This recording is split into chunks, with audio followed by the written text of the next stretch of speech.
Fiscal federalism. The development of federalism since the New Deal has been fiscal in nature.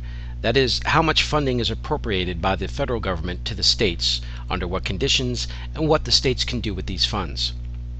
Fiscal federalism can be classified in three major program areas: categorical grants, including project and formula grants, block grants, and revenue sharing. They are usually aimed at assisting the state in areas of health, income security, education, employment, and transportation. A categorical grant is defined as federal aid that meets the criteria of a specified category and has specific criteria attached to them.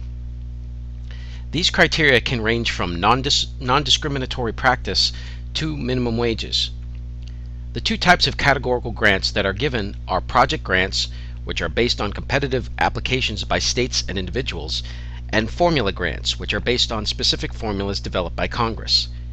These grants have an impact on such areas as families and dependent children and nutrition programs. Block grants are a form of federal aid with far fewer strings attached. They go to local communities for specific purposes, and the states decide where and how to spend the money. Along with revenue sharing, which gives money directly to the states with no strings attached, these two forms of fiscal federalism were vastly reduced under Ronald Reagan and George Bush.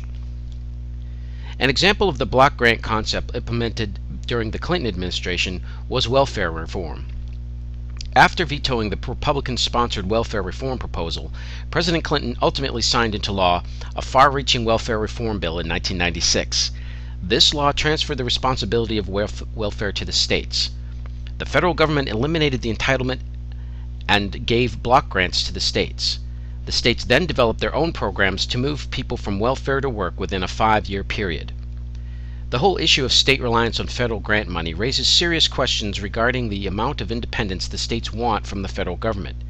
If a state can achieve a far better welfare system or healthcare system than a national healthcare or welfare program, why should the state be burdened by federal mandates? In addition, once a state or locality is used to federal funds, what happens when that particular aid program is cut in the name of reducing deficit spending? And with each set of federal requirements, how much larger will the federal government grow? These questions point to an unclear future of federalism based on fiscal arrangements. In answering the questions regarding the use of federal grants, we should have a broad understanding of the overall purposes of the grants and mandate programs. The overall objective is to provide the states and localities with money they normally would not get. This would have the effect of reducing the fiscal burden on the states. In return, the federal government is able to achieve national goals they set in specific areas like education and helping minorities. The federal government, through these kinds of grants, can direct where this money goes and earmark it to those states with a poor population. The money could also be used by a target audience with experts controlling the allocation of money received.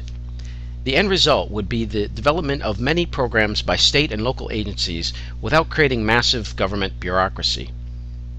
What is not taken into account in these objectives is the politics of grantmanship. Typically, the Republican Party in the 1980s and 1990s favored this approach, whereas many old Democrats still yearn for the days of the Great Society. New Democrats, those Democrats who hold a centrist position such as Bill Clinton, were somewhat more realistic, taking a middle-of-the-road approach towards mandates.